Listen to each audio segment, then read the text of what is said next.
morning. Welcome back to the Risk Management for Small Businesses series. In today's episode, we'll be doing a summary of all the key points we have covered so far. In the introductory episode, I gave a basic introduction of what risk management is, and in the episodes that followed, I discussed concentration risk in detail and provided strategies to mitigate it. So today, let's take a deep dive into the key takeaway points from all the previous episodes. So the first key takeaway is on risk management, or the process of risk management, and we actually discussed about the different steps which are involved in managing the risks that you face as a small business. And I said that there were 3 key steps. So remember that it's possible that you would come across a risk management process that has got 4 or 5 different steps that you should follow to manage your risks. But we have the 3 key steps, which are: number 1, identifying the risk; number 2, assessing the risk; and lastly, mitigating the risk. So by understanding the risks that can impact your business, you can make an informed decision and protect your business's growth and success. Then the second key takeaway point is concentration risk. So we discussed what concentration risk was, and we also mentioned that there were 2 sides of concentration risk. So there was the first one, which was revenue side concentration risk, which occurs when your business is heavily reliant on a single or few customers.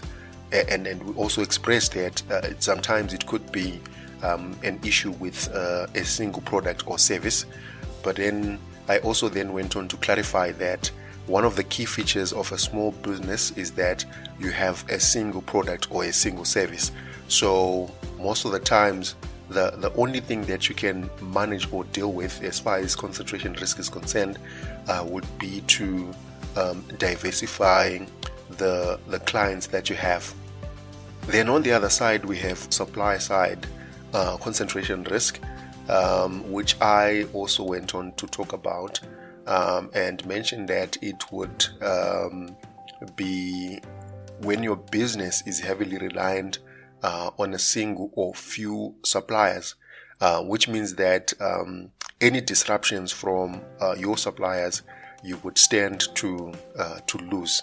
So I also went on to talk about the different ways that you can mitigate concentration risk, and I had mentioned that it was very crucial for you to diversify your customer base and your supplier network, as well as the product or service offerings. And we also established that it was very important for you to build relationships with customers and suppliers so that you wouldn't face any challenges once one customer or once one supplier chooses to act in a different way. So if you want to understand the basics of risk management and how to identify and also mitigate concentration risk, I would highly recommend that you go back and listen to the previous episodes. Now that we have talked about the key takeaway points, we also managed to gather some frequently asked questions from some of our clients on concentration risk in small businesses. So I would like us to go through that, and I'll start off by stating the question and then provide the answer. So let's go. Question 1. How do I identify concentration risk in my business? So the answer for this question is that you need to look at your revenue sources and supplier relationships. From that, then identify if you are heavily reliant on a single customer or supplier for a significant portion of your business. Then on question 2, what are the potential impacts of concentration risk?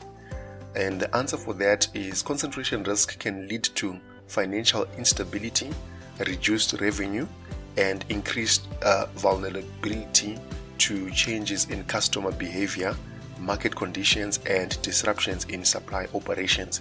And remember, when we were discussing about the impacts of concentration risk, the very first thing that I mentioned there was, as we were dealing with different funders in the South African market, they actually noted that concentration risk was one of the main risks that they were looking out for. So because these guys are no longer issuing loans based on collateral security, they are mainly focused on how consistent your revenue is, right? And if they see that your revenue is concentrated on one customer or a few customers, then they would suppose that it would be difficult for you to pay back the money if anything goes wrong in your relationships with either your suppliers or your customers. Now, question 3, how can I identify my customer base if I am a small business? So the answer for that is you need to explore different marketing strategies, target new customers, also expand your geographical reach, and then consider partnerships or collaborations to access new markets. Then question 4, what steps can I take to identify my supplier network? So the answer for that is you need to identify alternative suppliers, and you also need to negotiate favorable contracts with your suppliers. Then you also need to build relationships with multiple suppliers. And lastly, you also need to consider a dual sourcing to reduce dependency on a single supplier. Then question 5, which is the last question, how can I manage concentration risk if I have limited resources? So the answer for that, start small by exploring niche markets, seek strategic partnerships, and focus on providing exceptional customer service to retain existing customers. So on this question 5, I think it was episode 4 where we actually talked about the practical, I actually gave examples of practical solutions that we gave to one of our clients. So from all this that we have discussed or looked at in this episode, I hope that you have realized that risk management is vital for the success and the stability of your small business. And concentration risk also poses significant challenges, but by identifying, assessing, and mitigating these risks, you can create a more resilient and thriving business. Thank you so much for joining us in this episode. If you find it helpful, be sure to subscribe to our channel and visit our website for more valuable resources on risk management for small businesses.